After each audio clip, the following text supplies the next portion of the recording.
اعوذ باللہ من الشیطان الرجیم بسم اللہ الرحمن الرحیم الحمدللہ رب العالمین والصلاة والسلام علی سید الانبیاء والمرسلین وعلی آلہ الطیبین الطاہرین واللعنۃ الدائمہ علی اعدائہم اجمعین اما بعد فقد قال اللہ سبحانہ وتعالی فی کتابہ المجید بسم اللہ الرحمن الرحیم ان اللہ یحب التوابین وفی مقام آخر ان اللہ یحب المتطہرین صدق اللہ العلی العظیم۔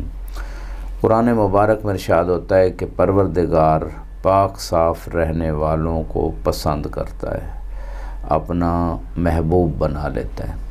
طہارت کی دو قسمیں، ایک روحانی طہارت ہے، ایک جسمانی طہارت ہے۔ دونوں پروردگار کی طرف سے مطلوب ہیں۔ گناہوں سے اپنے آپ کو پاک کرنا روحانی اعتبار سے بھی، ظاہری اعتبار سے یہ بھی مطلوب ہے، اور وضو، غسل، تیمم وغیرہ یا کوئی ایسی نجاست جو انسان کے جسم، بدن، لباس وغیرہ پہ آ جائے اس کو اپنے آپ سے دور کرنا یہ بھی مطلوب ہے۔ اور ان تمام چیزوں کا تعلق انسان کے روحانی کمالات سے ہے۔ جس طرح وضو اور طہارت وغیرہ انسان کے ظاہر کو فائدہ دیتا ہے، ثواب کے ساتھ ساتھ اس کی معنویات میں بھی اضافے کا باعث ہے۔ آج ہم بات کرنا چاہتے ہیں طہارت کے کچھ مسائل کے حوالے سے، کیونکہ ہماری بحث طہارت و نجاست کے احکام میں ہیں۔ پانی کی اقسام بیان ہو چکی ہیں، کون سے پانی سے ہم طہارت حاصل کر سکتے ہیں یا کون سا پانی طہارت اس سے حاصل نہیں کی جا سکتی، یا وہ کیسے نجس ہوتا ہے، یہ ساری باتیں سابقہ ذکر ہو چکی ہیں۔ آج ہم چاہ رہے ہیں کہ انسان جب پیشاب وغیرہ سے طہارت کرتا ہے تو اس کے کچھ مستحبات بھی ہیں اور مکروہات بھی ہیں۔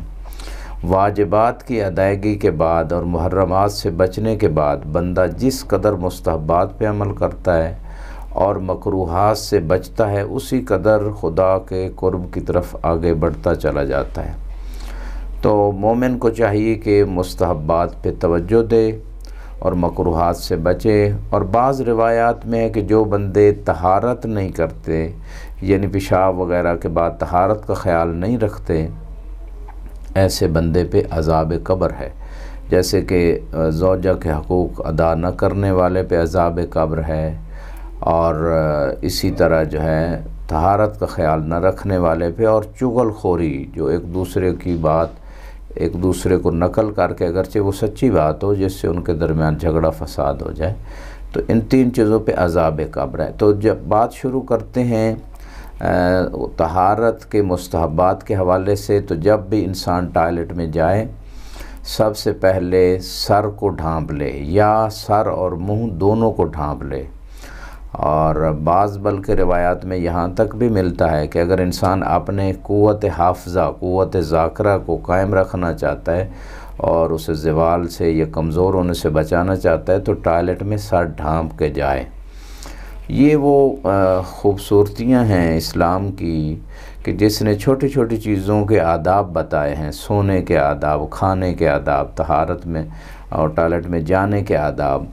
اور دوسرا اس میں مستحب اور سنت عمل یہ ہے کہ دائیں پاؤں کو نہ رکھے، ٹائلٹ میں جاتے ہوئے بائیں پاؤں کو رکھے۔ مسجد کے بالعکس ہے، جب مسجد میں انٹر ہوں تو پہلے دایاں پاؤں اندر رکھنا وہ ثواب کا باعث ہے، اور خارج ہوتے ہوئے بایاں پاؤں۔ ٹائلٹ میں اس کے بالعکس ہے، ٹائلٹ میں بایاں پاؤں پہلے رکھنا مستحب ہے، اور دایاں پاؤں جو ہے نا نکلتے ہوئے باہر رکھا جائے۔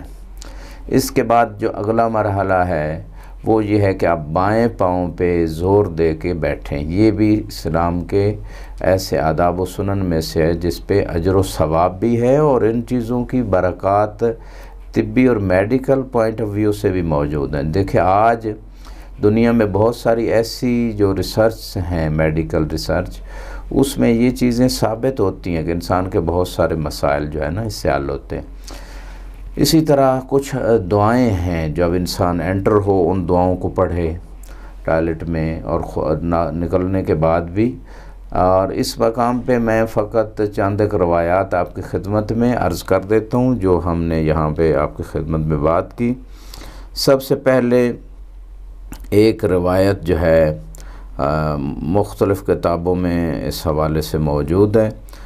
کتاب وسائل الشیعہ کی اگر ہم بات کریں باب نمبر 3 میں احکام خلوت میں یہ ان ابواب میں حدیث نمبر 1 یہاں پہ موجود ہے۔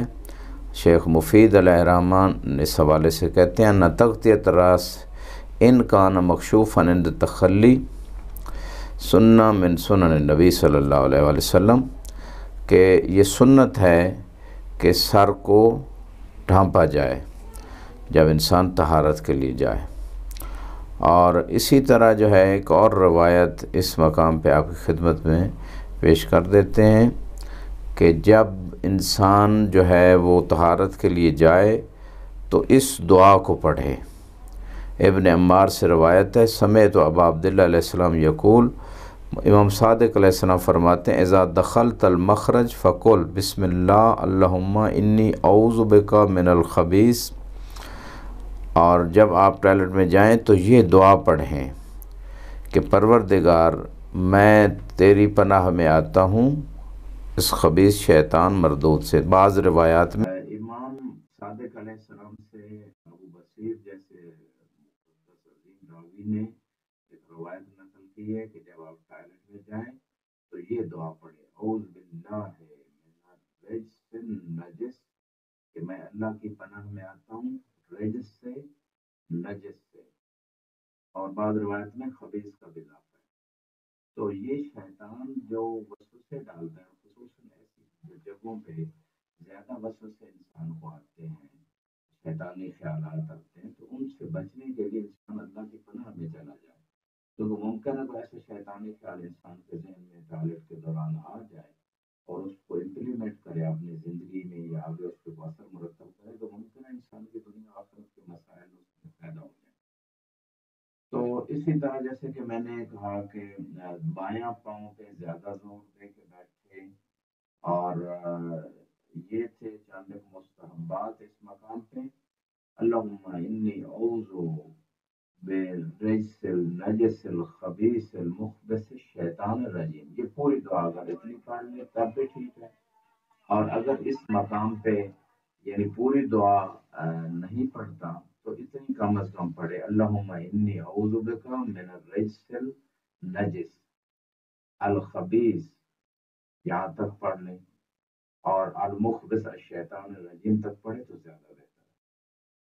اور جب طہارت کر لے اس کے بعد بھی ایک دعا ہے الحمدللہ الذی عافانی من البلاء وامات عنی الاذی، کہ اللہ کی حمد ہے جس نے مجھے بلا مصیبت سے عافیت میں رکھا اور مجھ سے اذیت کو دور کیا۔